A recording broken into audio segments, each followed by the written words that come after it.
Hello. We just finished chapter 11 the last time we met, and Brian had things to do. One of the things was deciding the food to get. And I have a visitor today, a couple of them, who just want to be in the recording. Oh, Belle, you can't be like that. Say hi. This is Belle. Say hi. Hi. Did you all guys hear her? Okay, we're going to start chapter 12. There you go, Belle. Okay. Hopefully she'll let us. The fish spear didn't work. He stood in the shallows and waited again and again. The small fish came closer and closer, and he lunged time after time, but he was always too slow. He tried throwing it, jabbing it, everything but flailing with it, and it didn't work. The fish were just too fast. He had been so sure, so absolutely certain that it would work the night before. Sitting by the fire, he had taken the willow and carefully peeled the bark until he had a straight staff about 6 feet long and just under an inch thick at the base, the thickest end. Then, propping the hatchet in a crack in the rock wall, had pulled the head off his spear against it, carving a thin piece off each time until the thick end tapered down to a needle point. Still not satisfied, he could not imagine hitting one of the fish with a single point. He carefully used the hatchet to split the point up the middle for 8 or 10 inches and jammed a piece of wood up into the split to make a 2-pronged spear with the points about 2 inches apart. It was crude, but it looked effective and seemed to have good balance when he stood outside the shelter and hefted the spear. He had worked on the fish spear until it had become more than just a tool. He'd spent hours and hours on it, and now it didn't work. He moved into the shallows and stood, and the fish came to him just as before. They swarmed around his legs, some of them almost 6 inches long, but no matter how he tried, they were too fast. At first he tried throwing it, but that had no chance. As soon as he brought his arm back, before he threw, the movement frightened them. Next, he tried lunging at them, having the spear ready just above the water and thrusting with it. Finally, he actually put the spear in the water and waited until the fish were right in front of it. But still, somehow, he telegraphed his motion before he thrust, and they saw it and flashed away. He needed something to spring the spear forward, some way to make it move faster than the fish, some motive force, a string that snapped, or a bow. A bow and arrow, a thin, long arrow with the point in the water and the bow pulled back so that all he had to do was release the arrow. Yes, that was it. He had to invent the bow and arrow. He almost laughed as he moved out of the water and put his shoes on. The morning sun was getting hot, and he took his shirt off.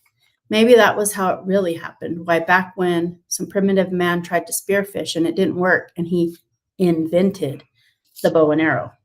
Maybe it was always that way. Discoveries happened because they needed to happen. He had not eaten anything yet this morning, so he took a moment to dig up the eggs and eat one. Then he reburied them, banked the fire with a couple of thicker pieces of wood, settled the hatchet on his belt, and took the spear in his right hand and set up off the lake to find wood to make a bow. He went without a shirt, but something about the wood smoke smell on him kept the insects from bothering him as he walked to the berry patch. The raspberries were starting to become overripe just in 2 days, and he would have to pick as many as possible after he found the wood. But he did take a little time now to pick a few and eat them. They were full and sweet, and when he picked one, 2 others would fall off the limbs into the grass, and soon his hands and cheeks were covered with red berry juice, and he was full. That surprised him, being full. He hadn't thought he would ever be full again. Knew only the hunger, and here he was full, 1 turtle egg and a few handfuls of berries, and he felt full. He looked down at his stomach and saw that it was still caved in, did not bulge out as it would have with 2 hamburgers and a freezy slush. It must have shrunk, and there was still hunger there, but not tearing at him. This was hunger that he knew would be there always, even when he had food. a hunger that made him look for things, see things, a hunger to make him hunt. He swung his eyes across the berries to make sure the bear wasn't there. At his back, then he moved down to the lake. The spear went out before him automatically, moving the brush away from his face as he walked. And when he came to the water's edge, he swung left. Not sure what he was looking for, not knowing what wood might be best for a bow. He had never made a bow, never shot a bow in his life, but it seemed that it would be along the lake near the water.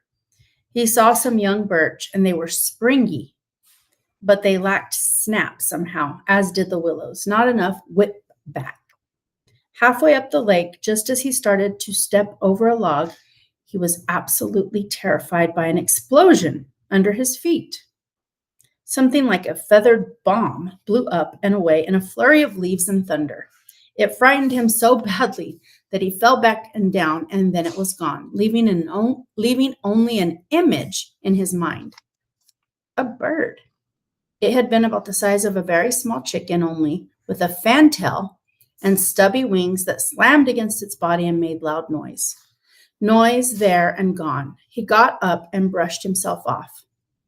The bird had been speckled, brown, and gray, and it must not be very smart because Brian's foot had been nearly on it before it flew. Half a second more, and he would have stepped on it and caught it, he thought, and eaten it. He might be able to catch one or spear one. Maybe, he thought, maybe it tasted like chicken.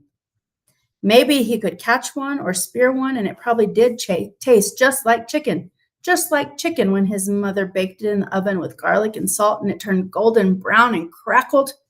He shook his head to drive the picture out and moved down to the shore.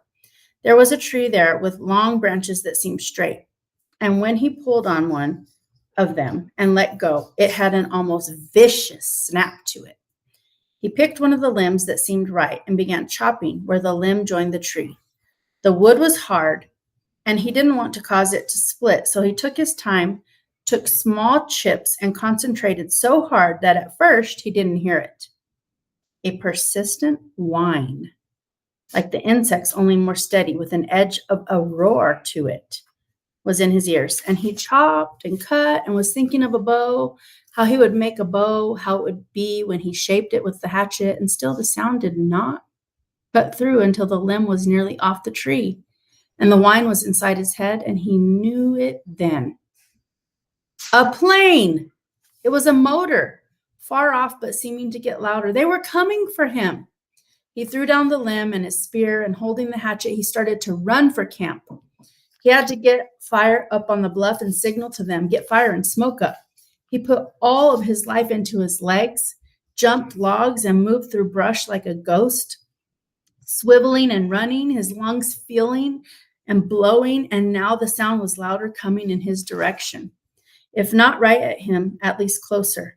He could see it all in his mind now, the picture, the way it would be. He would get the fire going, and the plane would see the smoke and circle once, then again, and waggle its wings. It would be a float plane, and it would land on the water and come across the lake, and the pilot would be amazed that he was alive after all these days. All this he saw as he ran for the camp and the fire. They would take him from here, and this night, this very night, he would sit with his father and eat and tell him all the things. He could see it now. Oh, yes. All as he ran in the sun, his legs, liquid springs, he got to the camp, still hearing the whine of the engine, and one stick of wood still had good flame. He dove inside and grabbed the wood and ran around the edge of the ridge, scrambled up like a cat and blew and nearly had the flame feeding, growing when the sound moved away. It was abrupt, as if the plane had turned. He shielded the sun from his eyes and tried to see it, tried to make the plane become real in his eyes, but the trees were so high, so thick, and now the sound was still fainter. He kneeled again to the flames and blew and added grass and chips, and the flames fed and grew, and in moments he had a bonfire, as high as his head, but the sound was gone now. Look back, he thought. Look back and see the smoke now, and turn, please turn, look back, he whispered, feeling all the pictures fade, seeing his father's face fade like the sound, like lost dreams, like an end to hope. Oh, turn now and come back, look back and see the smoke and turn for me. But it kept moving away until he could not hear it even in his imagination, in his soul. Gone. He stood on the bluff over the lake, his face cooking in the roaring bonfire, watching the clouds of ash and smoke going into the sky, and thought, no more than thought. He knew then that he would not get out of this place. Not now, not ever. That had been a search plane. He was sure of it. That must have been them, and they had come as far off to the side of the flight plan as they thought they would have to come, and then turned back. They did not see his smoke, did not hear the cry from his mind. They would not return. He would never leave now, never get out of here. He went down to his knees and felt the tears start cutting through the smoke and ash on his face, silently falling onto the shore. Gone, he thought, finally. It was all gone, all silly and gone. No bows, no spears or fish or berries. It was all silly anyway, all just a game. He could do a day, but not forever. He could not make it if they did not come for him someday. He could not play the game without hope, could not play the game without a dream. They had taken it all away from him now. They had turned away from him, and there was nothing for him now.